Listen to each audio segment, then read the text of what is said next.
I'm Keana McGee. I currently work here at Netflix and I work on the creative marketing team for film. So that means all of the marketing components from your trailer, your key art posters, social media. My job is to help pull all of those components together in promoting a film.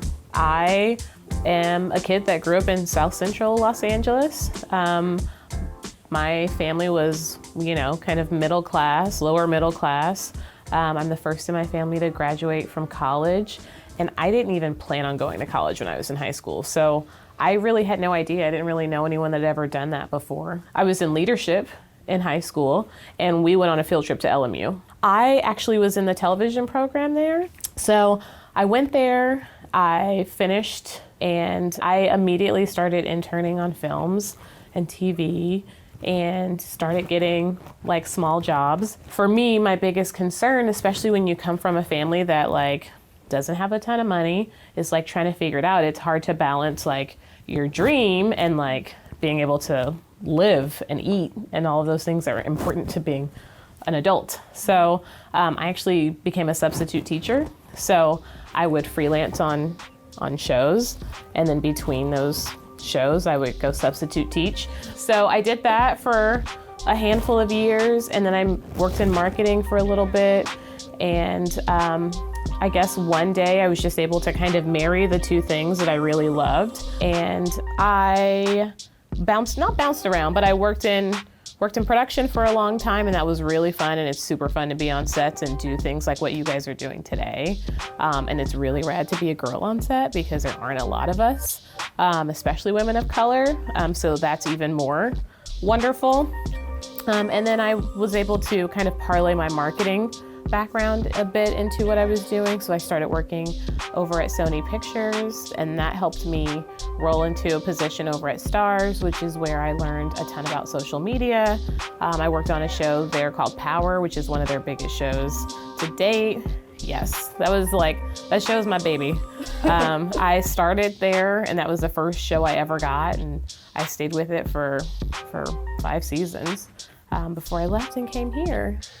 What's it like being a creative person who wants to enter a creative field, but you're just starting out, so you don't have the credibility, maybe if that's in the form of a reel or a portfolio, or even just the seniority to say, here are my ideas, and have people listen to you? I think, do what everybody else does. Just be confident about it. It really is about confidence. And finding people that are willing to help. There are people that if you're hey, person who I work with who's more senior than me, can I show you something? Or and taking the initiative, right? So I've worked with some great interns that are hey, I want to learn more. And I'm great, I have a project for you. And sometimes it'll be the most annoying thing ever that I ask them to do. I'll say read the script and just make a list of all of the cool quotes they say in this film or in this TV show. And it seems super tedious to read 200 pages of a script. And then, 3 weeks later, I'm let me show you what I made with what you came up with. And so I'll show them something really cool that I'm going to put on social media that is animated or has video or has these special moments. And I'm you helped me make this.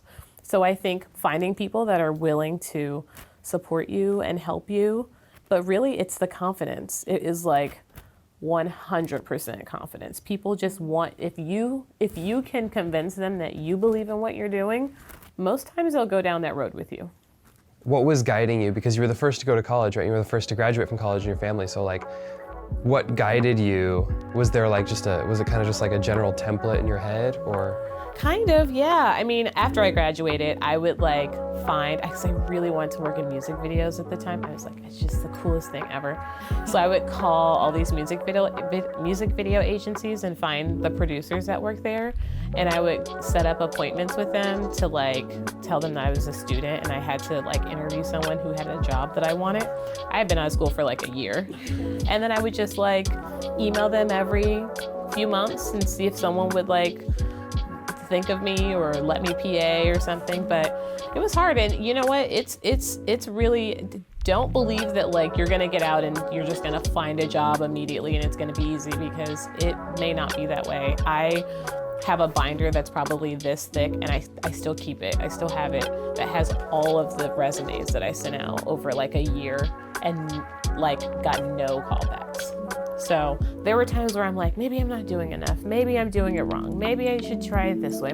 But it's like, you just kind of, honestly, like if you just keep moving forward, not everything is going to be a sprint. Sometimes you're going to just be kind of barely shuffling, but as long as you're doing something, like a door will open, you know, and when it does, you just stick your foot right in that crack. I would also say, do not compare yourself to other people. That will kill your whole like momentum.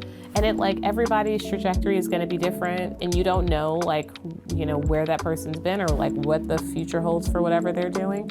So when you start seeing your friends, because I can tell you now, you're going to have friends that are going to start getting jobs right away.